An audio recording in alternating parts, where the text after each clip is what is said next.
रघुनाथ को उस दिन चिता में जलते हुए सभी लोगों ने देखा था, परंतु फिर भी वो कुछ दिन बाद वापस राजा के दरबार में लौट आया था।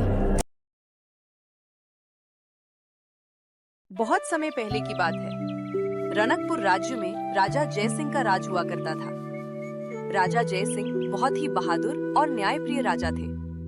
वो अपने राज्य के लोगों के प्रति बहुत ही दया भाव रखते थे। उनके राज में राज्य बहुत ही समृद्ध और फल फूल रहा था। महाराज, इस बार हमें आपके स्वर्गीय माता पिता की पुण्यतिथि पर राज्य में बहुत बड़े भोज का आयोजन करना चाहिए, जिससे आपके माता पिता की आत्मा को शांति मिलेगी। ये तो बहुत ही अच्छा विचार है। माँ और पिताजी जहाँ भी होंगे बड़े खुश होंगे। उनकी आने वाली पुण्यतिथि पर हम पूरे नगर में भोज का आयोजन करेंगे और नगरवासियों को कुछ विशेष दान भी देंगे। राजा जयसिंह की केवल एक ही कमजोरी थी, उनके स्वर्गीय माता और पिता। उनका जिक्र सुनते ही राजा भावुक हो जाते। बड़े राजा और महारानी राजा जयसिंह के लिए बहुत पूजनीय थे, इसलिए उनके नाम से राजा के पास कोई भी मांग आती, राजा तुरंत उसके लिए हामी भर देते थे। महाराज की जय हो, महाराज की जय हो। राज्य में नगर के बाजार में बहुत सारे कारोबारियों की दुकानें थी, जहां हर तरह के सामान और खाने पीने की वस्तुएं मिलती थीं। उन्हीं में से एक दुकानदार था रघुनाथ। रघुनाथ पेशे से कुम्हार था और उसकी नगर में पानी के मटके और मिट्टी के बर्तनों की दुकान थी। अरे रघु, बेटा जरा पानी के 2 नए मटके निकाल देना। ये गर्मी इतनी पड़ रही है कि स्टील के बर्तनों में तो पानी ही ठंडा नहीं होता। ठीक है हरी काका, मैंने आज सुबह ही नए मटके पकाए हैं, आपको उन्हीं में से निकाल कर देता हूँ। उनमें पानी बहुत ही ठंडा और मीठा रहेगा। रघुनाथ जितना ज्यादा भला इंसान था, उतना ही ज्यादा अपने काम में माहिर था। वो सभी के साथ नम्रता से रहता था। उसके बनाए मटके लोग दूर दूर से लेने आते थे। और तो और राजमहल में भी मटके और बर्तन रघुनाथ की दुकान से ही जाते थे। रघुनाथ की दुकान के ठीक पास में ही पेड़ के नीचे सोनू नाई की दुकान थी। सोनू स्वभाव का बहुत ही बुरा व्यक्ति था। वह किसी से भी सीधे मुंह बात तक नहीं करता था। इस वजह से बहुत कम लोग उसकी दुकान पर जाते थे। अरे भाई साहब, कितना समय और लगेगा? भाई मुझे यहाँ बैठे बैठे 2 घंटे हो चुके हैं। देखो भैया, अगर आपको इतनी ही जल्दबाजी है तो कहीं और से बाल कटवा लो। यहाँ बैठकर भाषण सुनाने की जरूरत नहीं है। मेरी दुकान पर उतना ही समय लगेगा जितना मैं चाहूंगा। मैं यहाँ तुम लोगों के बाल काटता हूँ, वही बहुत बड़ी बात है। नहीं तो मुझे इसकी क्या ही जरूरत है। मेरी तो महीने की पगार राजमहल से वैसे ही आ जाती है। सोनू के पिता दादा परदादा कई वर्षों से राजमहल में राजाओं और राजसी कर्मचारियों की सेवा करते आ रहे थे, इसलिए राजमहल से जुड़े सभी लोगों की हजामत करने का काम भी सोनू ही किया करता था। रघुनाथ के अच्छे स्वभाव और उम्दा कारीगरी की वजह से आए दिन उसकी दुकान पर ग्राहकों की भीड़ लगती रहती थी। लोग मटकों की खरीदारी करते और रघुनाथ के काम की वाहवाही करते। ये सब देखकर सोनू नाई मन ही मन रघुनाथ से बहुत ही जलता था। हे, काहे की कारीगरी? बस मामूली से मिट्टी के घड़े ही तो है। पता नहीं लोगों को इसमें क्या ही दिखता है। देखना, जैसे ही स्टील के बर्तन बाजार में आने लगेंगे, इस रघु को कोई कुत्ता भी नहीं पूछेगा। सोनू की जलन रघुनाथ से दिन पर दिन बढ़ती जा रही थी। वह उसे रोज कोसता था। एक दिन शाम के समय सोनू नाई ऐसे ही मंदिर के घाट पर बैठा हुआ रघुनाथ के बारे में सोच रहा था। तभी उसके दिमाग में एक शातिर ख्याल आता है। इस बर्तन वाले रघु का कुछ न कुछ तो करना ही पड़ेगा, नहीं तो धीरे धीरे पूरे राज्य में इसकी वाहवाही होने लगेगी और मुझे कोई पूछेगा भी नहीं। अगर ऐसा हुआ तो राजमहल में भी इसकी बात होने लगेगी और देखते देखते ये महराज का प्रिय बन जाएगा। फिर इसे राजमहल में मुझसे ज्यादा काम और पैसे मिलने लगेंगे। नहीं, मैं ऐसा बिल्कुल नहीं होने दूंगा। इसके लिए मुझे चाहे जो करना पड़े। एक काम करता हूँ, इस रघु को हमेशा के लिए अपने रास्ते से ही हटा देता हूँ। फिर ना रहेगा बांस, ना बजेगी बांसुरी। सोनू ईर्ष्या की आग में अंधा हो चुका था। उसके बुरे शातिर दिमाग में रघुनाथ के लिए बहुत ही भयानक योजना पनप रही थी। कुछ दिनों बाद सोनू राजा जयसिंह के महल में पहुंचता है। सुबह का समय था। और राजा का दरबार लगा हुआ था। राजा जयसिंह एक एक करके सभी राज्यवासियों की परेशानियां सुन रहे थे। तभी सोनू वहां दरबार में आ पहुंचता है। महाराज की जय हो, महाराज की जय हो। अरे आओ सोनू आओ, बहुत दिनों से तुम्हें महल में देखा नहीं। क्या बात है, सब ठीक तो है ना? हाँ महाराज, सब ठीक है, परंतु क्या? बताओ सोनू, आखिर क्या बात है? वो महाराज, कुछ दिनों से रोज बड़े महाराज और महारानी मेरे सपनों में आ रहे हैं और रोज एक ही बात बार बार दोहरा रहे हैं। इसलिए मैं कुछ दिनों से थोड़ा परेशान था कि ये बात मुझे आपको बतानी चाहिए या नहीं। क्या माँ और पिताजी तुम्हारे सपने में आए थे? मगर तुम्हारे सपने में क्यों? पता नहीं महाराज, इस बारे में तो उन्होंने कुछ नहीं बताया। हो सकता है पिताजी मुझसे किसी बात को लेकर नाराज या नाखुश हो। बताओ, क्या कहा उन्होंने तुमसे सपने में आकर? महाराज, बड़े महाराज ने ज्यादा कुछ तो नहीं कहा, लेकिन बड़ी महारानी सिर्फ इतना ही कह रही थी कि मैं आपसे कहूं कि वो स्वर्ग में जहां रह रहे हैं वो ठंडे पानी की बड़ी समस्या है। वहां ऐसे बर्तन ही नहीं है जिनमें ठंडा पानी रह सके। इसलिए उन्होंने ये आदेश दिया है कि आप तुरंत ही किसी अच्छे ठंडे पानी के मटके बनाने वाले कारीगर को उनके पास स्वर्ग में भेज दें, ताकि उनकी ये समस्या दूर हो सके। क्या उन्होंने ऐसा कहा? किसी कारीगर को स्वर्ग भेजूं? लेकिन ये कैसे संभव है भला? बिल्कुल संभव है महाराज। उन्होंने मुझे सपने में इसकी विधि बताई है। उन्होंने कहा है कि जिस जगह उन्हें जलाया गया था, ठीक उसी जगह 15 दिन बाद अमावस्या की आधी रात को अगर उस कारीगर को भी जलाया जाएगा तो वो ठीक स्वर्ग में आपके माता और पिता के पास पहुंच जाएगा। सोनू ऐसी ही शातिर और चालाकी से बातें बनाकर राजा जयसिंह को उनके माता पिता की आड़ में भावुक करके उन्हें इस बात के लिए यकीन दिलवा ही देता है कि स्वर्ग में सच में उनके माता पिता किसी परेशानी में हैं, जिसकी वजह से राजा जयसिंह अपनी माँ और पिताजी के लिए भावुक होकर ये हुक्म सुना देते हैं।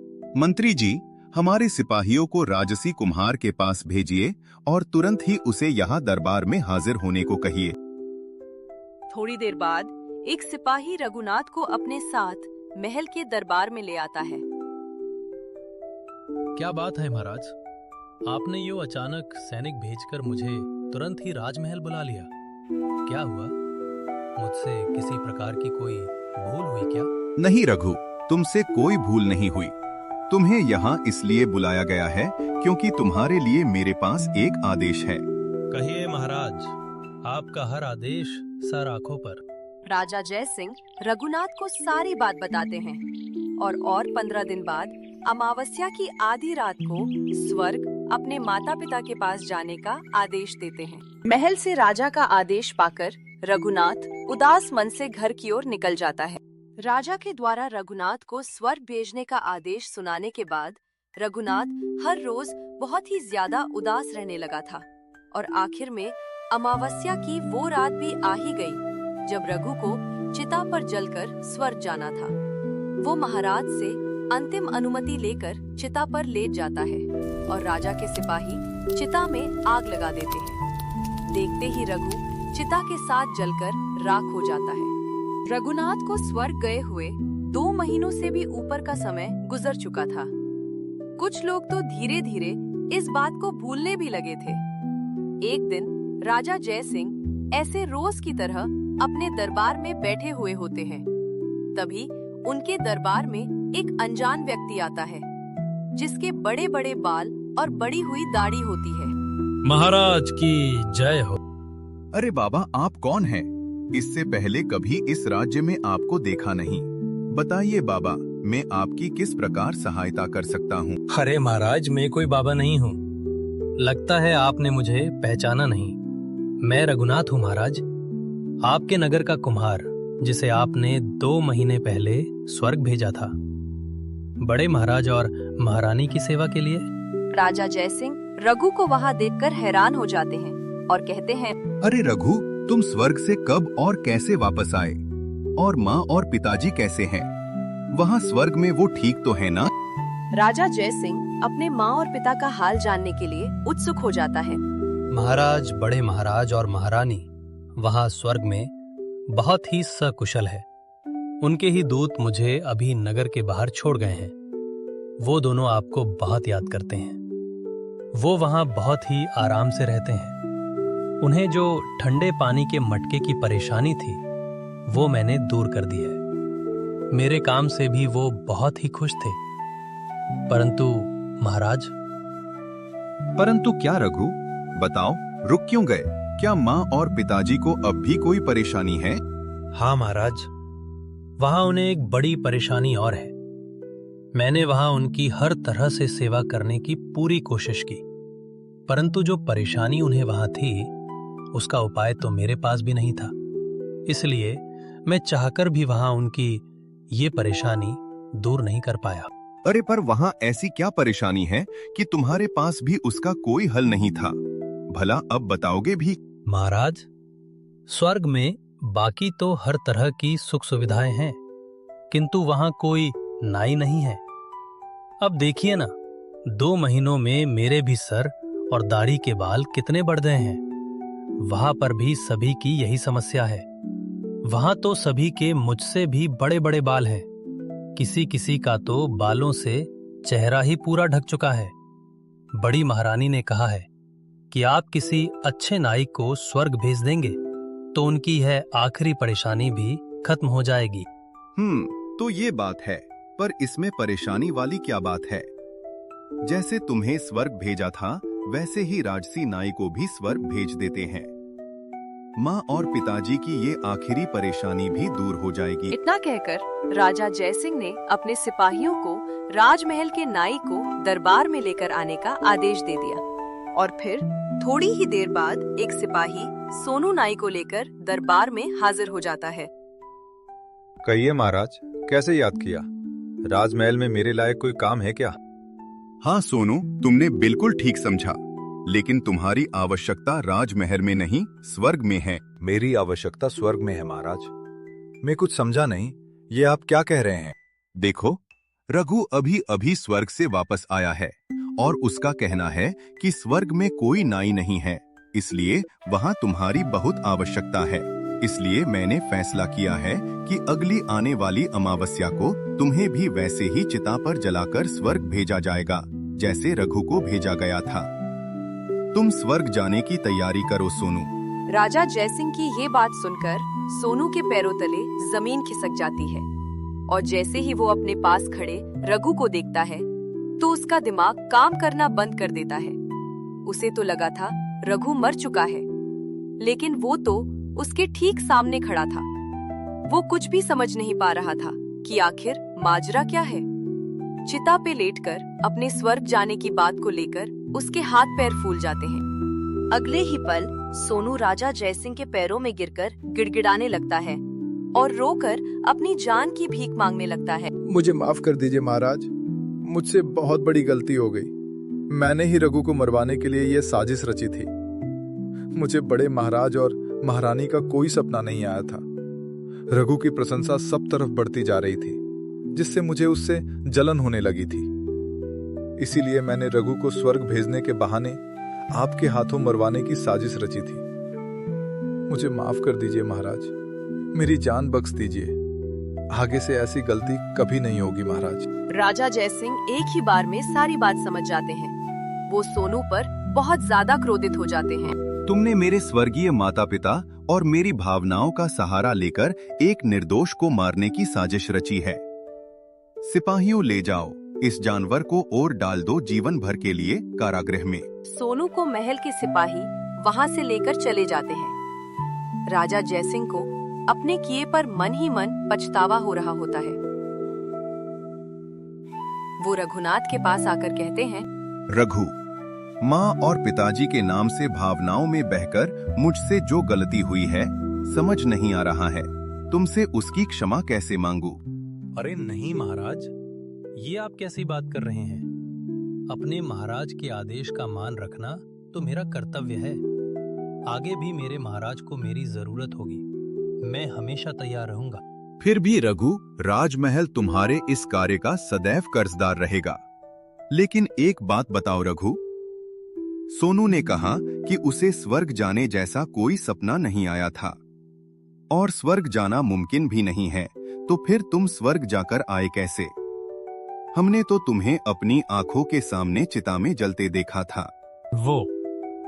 महाराज, दरअसल हुआ यूं कि जिस दिन आपने मुझे स्वर्ग जाने का आदेश दिया था, उस दिन शाम को मरने के डर से मैं घर पर उदास बैठा रघुनाथ हुआ था। महाराज को विस्तार तभी में मेरी पत्नी सारी ने बात मुझसे बताने पूछा, लगता है। क्या हुआ? आज आप कुछ परेशान से लग रहे हो। आज दुकान भी नहीं गए और जब से राजमहल से आए हो तब से बस कुछ सोचे ही जा रहे हो। कुछ परेशानी हो तो मुझे बताओ, हो सकता है शायद मेरे पास उसका कोई हल हो। आज राजमहल में राजा ने मुझे स्वर्ग जाने का अजीब सा आदेश दिया है। अब तुम ही बताओ भला ये कैसे मुमकिन है। रघुनाथ अपनी पत्नी गीता को विस्तार से सारी बात बताता है। समझ गई। ये सब उस कामचोर सोनू नाई की चाल है। मैंने भी कईयों के मुंह से सुना है कि वो आपकी कारीगरी और प्रशंसा से बहुत जलता है, लेकिन आपने महाराज को मना क्यों नहीं किया? महाराज का आदेश था, भला मना किस मुंह से करता। और वैसे भी उस सोनू ने बड़े महाराज और महारानी के नाम का सहारा लेकर महाराज को और ज्यादा भावुक कर दिया था। ऐसे में अगर उनका कहा टालता तो महाराज के मन को और ज्यादा ठेस पहुंचती। अब तुम ही बताओ, मैं क्या करूं? आप बिना बड़े बोले हैं, फिक्र मत करिए। इस बार इस सोनू को ऐसा सबक सिखाएंगे कि ये जीवन भर याद रखेगा। लेकिन आखिर हम ऐसा करेंगे क्या? वो सब आप मुझ पर छोड़ दीजिए और मेरी बात ध्यान से सुनिए। महाराज के अनुसार आपको स्वर्ग भेजने में अभी 15 दिन का समय बाकी है। इन 15 दिनों में हम हर रात उस जगह सुरंग खोदने का काम करेंगे जहां आपको जलाया जाएगा, और सुरंग का दूसरा मुंह वहां से थोड़ी दूर कहीं रखेंगे। जिस वक्त आपको जलाया जाएगा, ठीक उसी वक्त आप सुरंग से होते हुए घर चले आना और कुछ महीनों तक घर में ही छुपे रहना। गीता बड़े आत्मविश्वास से पूरी योजना रघुनाथ को बताती। गीता और रघुनाथ उसी रात से सुरंग बनाने के काम में जुट गए। वह पूरा दिन में आराम और छोटा मोटा काम करते और फिर पूरी रात सुरंग बनाते। जैसे ही सुबह होने को होती, वह पत्ते, लकड़ी या किसी न किसी चीज से उस सुरंग को ढक देते। कुछ दिनों की कड़ी मेहनत के बाद आखिरकार गीता और रघुनाथ एक ऐसी सुरंग बनाने में कामयाब हो ही जाते हैं जिसमें से रघुनाथ आराम से बाहर निकल सकता हो। कुछ दिन और बीते और आखिरकार अमावस्या की वो रात भी आ ही गई जब रघुनाथ को चिता पर जलाकर स्वर्ग जाना था।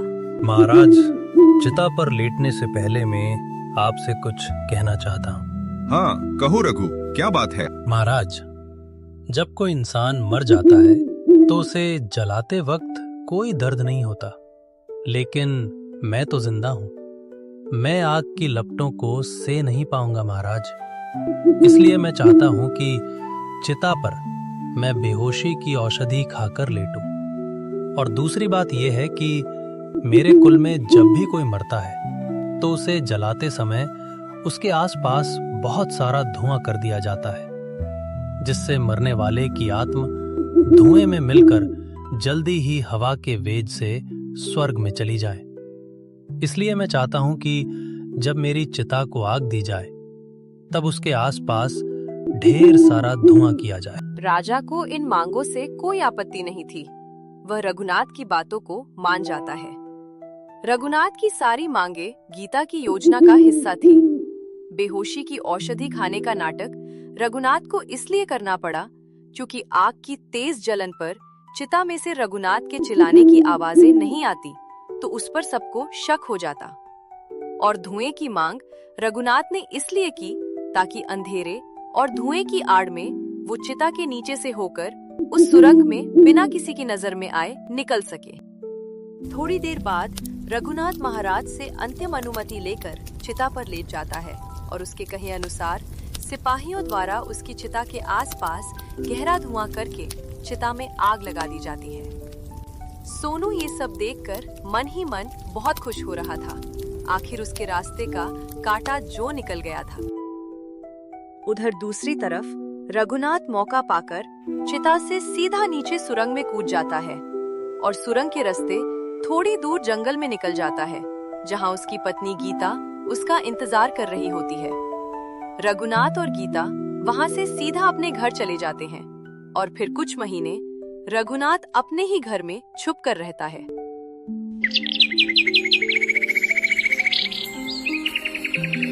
और इस तरह में वहां से निकल आया महाराज और 2 महीने अपने घर में छुप कर रहा और अपने बाल बड़े किए ताकि उस सोनू नाई को उसी की तरह, उसी की चाल में उसे फंसाकर उसी के मुंह से उसका जुर्म कबूल करवा सकूं। शाबाश रघु, तुमने बहुत अच्छा काम किया। मैं तुम्हारी पत्नी गीता और तुम्हें तुम्हारी इस बहादुरी और त्याग के लिए राजसी सम्मान देने की घोषणा करता हूँ। तुमने मुझे एक निर्दोष की हत्या के पाप का भागीदार बनने से बचा लिया। इसके लिए मैं और ये राज्य सदा तुम्हारे कर्जदार रहेंगे। राजा जयसिंह रघुनाथ की बहादुरी से बहुत खुश थे। वह रघुनाथ को बहुत सारा सम्मान और ढेर सारे पुरस्कार देकर महल से विदा करते हैं।